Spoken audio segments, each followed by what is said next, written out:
Hello friends, आप सभी का बहुत बहुत स्वागत है एक बार फिर से आदित्य क्लासेस पटेल नगर पटना में। दोस्तों, आज का हमारा टॉपिक है money measurement concept. Money measurement concept last class में हमने बिजनेस एंटिटी कॉन्सेप्ट के बारे में पढ़ा था, तो आज हम पढ़ेंगे मनी मेजरमेंट कॉन्सेप्ट। फ्रेंड्स, जैसा कि लास्ट क्लास में हमने बताया था कि जो अकाउंटिंग इंफॉर्मेशन होता है उसको अकाउंटिंग इंफॉर्मेशन जो होता है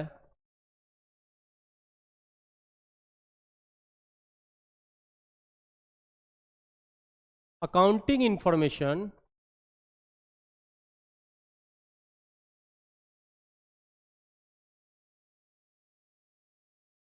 को यूजफुल बनाने के लिए, आइए इसे अगले स्लाइड पे समझते हैं।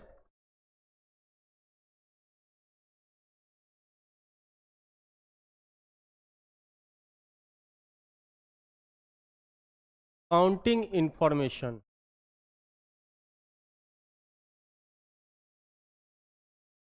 अकाउंटिंग इंफॉर्मेशन को अकाउंटिंग इंफॉर्मेशन को जो हमारे इंटरनल और एक्सटर्नल यूजर्स होते हैं, इसको मीनिंगफुल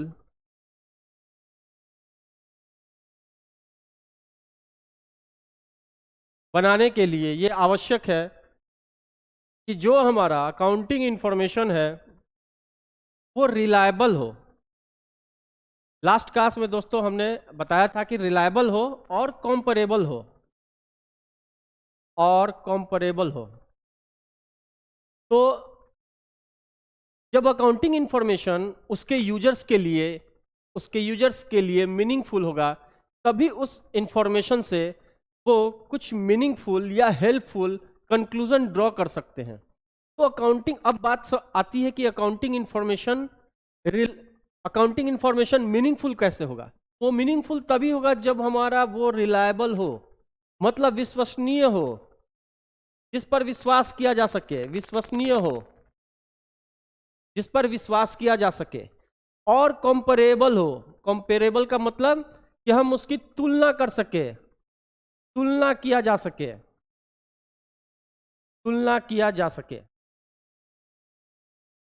अकाउंटिंग इंफॉर्मेशन इंटरनल और एक्सटर्नल यूजर के लिए तभी मीनिंगफुल होगा जब वो अकाउंटिंग इंफॉर्मेशन रिलायबल और कंपेरेबल हो,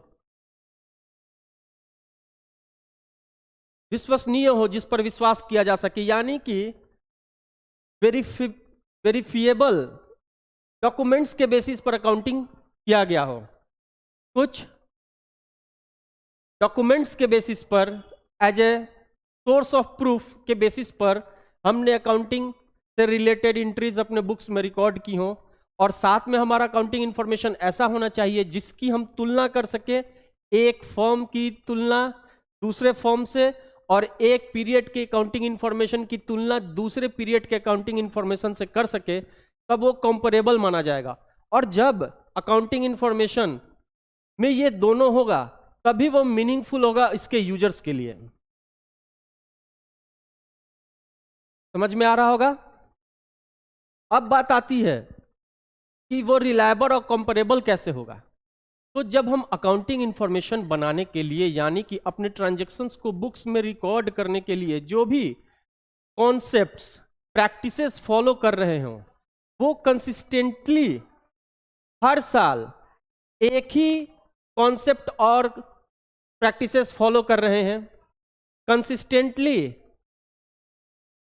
यूनिफॉर्मली, मतलब समान रूप से कंसिस्टेंसी हो हमारे प्रैक्टिसेस में, हमारे कॉन्सेप्ट में, तभी वो कंपेरेबल और रिलायबल होगा। यानी कि मान लो कि आज हमने कोई एक रूल के ऊपर कोई एंट्री की, कोई ईयर 1 में मैंने रूल 1 के ऊपर कोई एंट्री की, और क्या ईयर 2 में मैं वो चेंज कर दूं उस रूल को? तो नहीं।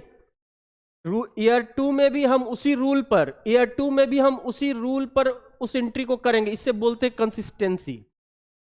और यूनिफॉर्मिटी, एक समान जैसा कॉन्सेप्ट और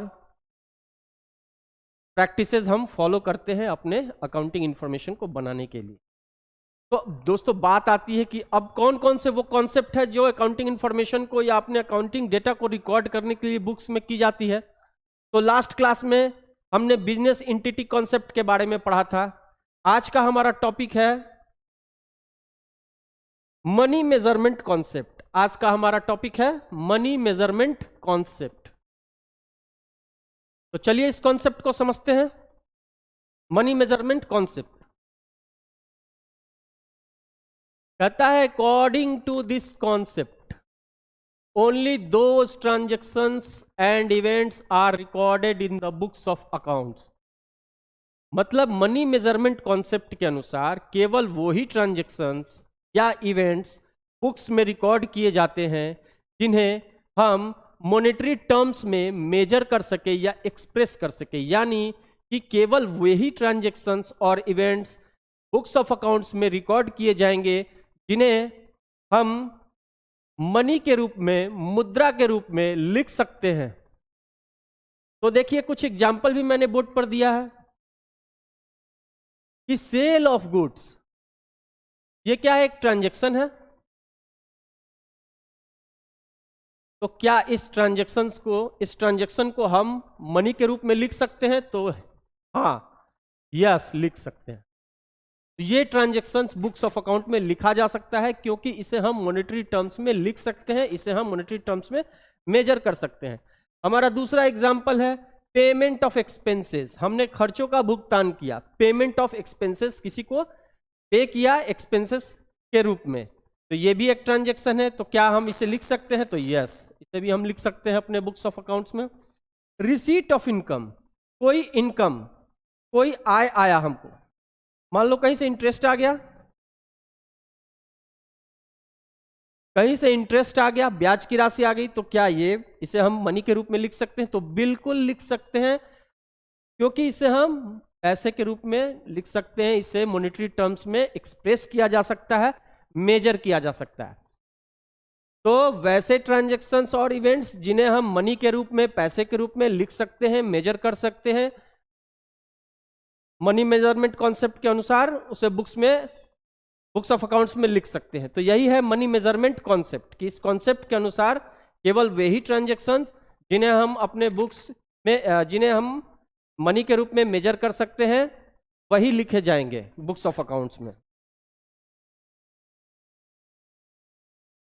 अब आइए, ट्रांजैक्शंस और इवेंट्स, वैसे ट्रांजैक्शंस और इवेंट्स जिन्हें मनी के रूप में एक्सप्रेस नहीं किया जा सकता या मेजर नहीं किया जा सकता, मनी के रूप में एक्सप्रेस या मेजर नहीं किया जा सकता, are not recorded in the books of accounts. वैसे ट्रांजैक्शन और इवेंट्स जिन्हें मनी के रूप में मेजर या एक्सप्रेस नहीं किया जा सकता, उन्हें बुक्स ऑफ अकाउंट्स में नहीं लिखा जाता है according to money measurement concept. तो आइए देखते हैं कुछ एग्जाम्पल। कहता है appointment of manager.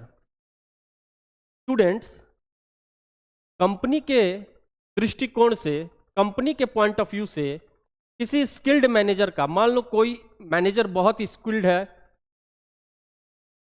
Management decisions लेने में बहुत ही सक्षम है, उसको कंपनी अपॉइंट करती है। तो कंपनी के द्वारा मैनेजर का अपॉइंटमेंट बहुत ही महत्वपूर्ण है, लेकिन महत्वपूर्ण होने के बाद भी इस घटना को मनी के रूप में व्यक्त नहीं किया जा सकता, पैसे के रूप में व्यक्त नहीं किया जा सकता। इसलिए यह घटना बुक्स ऑफ अकाउंट्स में नहीं लिखा जाएगा, क्योंकि इसे हम पैसे के रूप में एक्सप्रेस या मेजर नहीं कर सकते। सेम उसी तरीके से क्वालिटी ऑफ स्टाफ, हमारे स्टाफ्स की क्वालिटी बहुत ही अच्छी है, उनके परफॉर्मेंस के वजह से हमारा बिजनेस ग्रो करता है, लेकिन स्टाफ्स के क्वालिटी को हम मॉनेटरी टर्म्स में मेजर नहीं कर सकते हैं, इसलिए इन्हें भी हम बुक्स ऑफ अकाउंट्स में नहीं लिखेंगे। और आइए देखते हैं कैपेबिलिटीज। कैपेबिलिटीज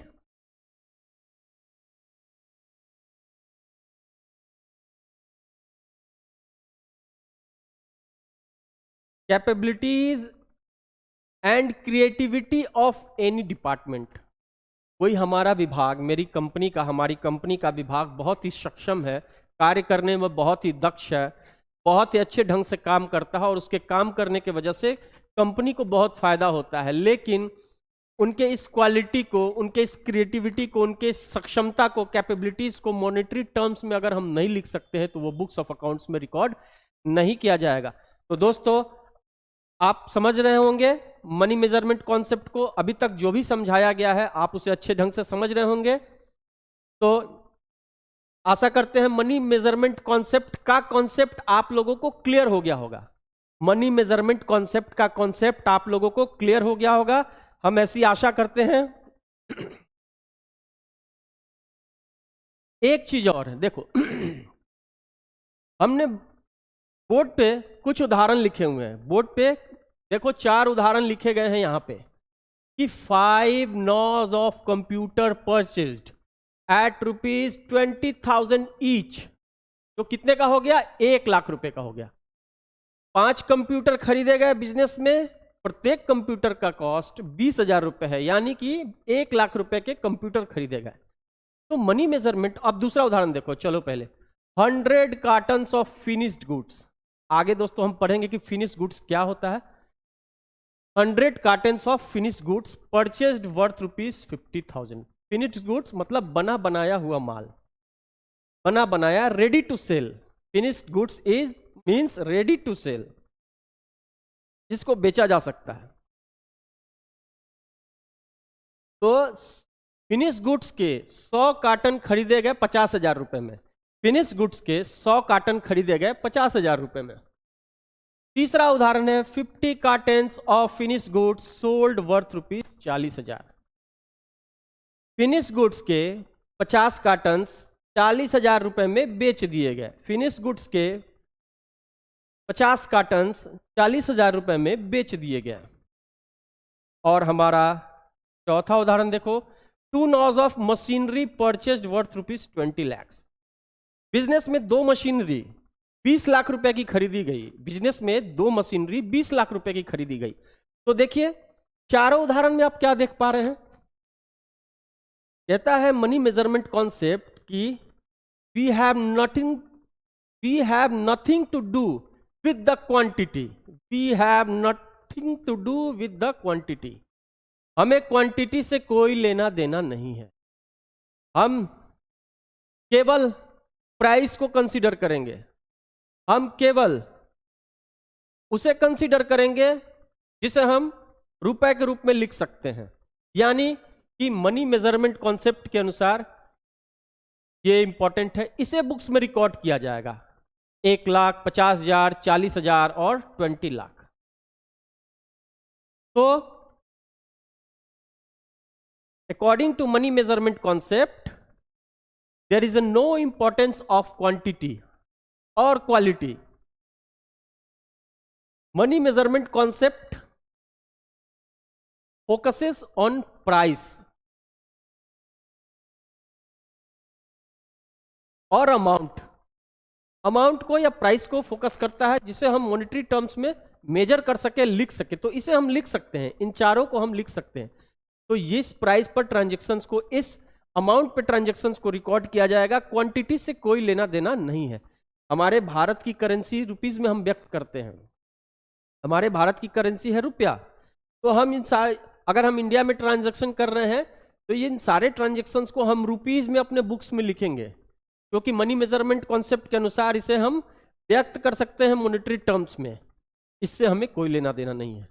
तो दोस्तों आशा करते हैं कि मनी मेजरमेंट कॉन्सेप्ट आप समझ गए होंगे कि वैसे ट्रांजैक्शंस और इवेंट जिन्हें हम मॉनेटरी टर्म्स में एक्सप्रेस या मेजर कर सकते हैं, केवल वही ट्रांजैक्शंस बुक्स में लिखे जाते हैं, और वैसे ट्रांजैक्शंस जिन्हें हम पैसे के रूप में व्यक्त नहीं कर सकते या लिख सकते हैं, वैसे ट्रांजैक्शंस को हम बुक्स में नहीं लिखते हैं, उन्हें इग्नोर कर दिया जाता। तो दोस्तों आशा करते हैं कि आज का टॉपिक आप लोगों को अच्छे से समझ में आ गया होगा। चलिए इस वीडियो को विराम देते हैं और आगे अकाउंटिंग कॉन्सेप्ट के बचे हुए कॉन्सेप्ट को हम एक एक कर समझेंगे।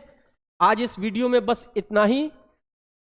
हमारे वीडियोस को लाइक और शेयर कीजिए, इस चैनल को ज़्यादा से ज़्यादा सब्सक्राइब कीजिए।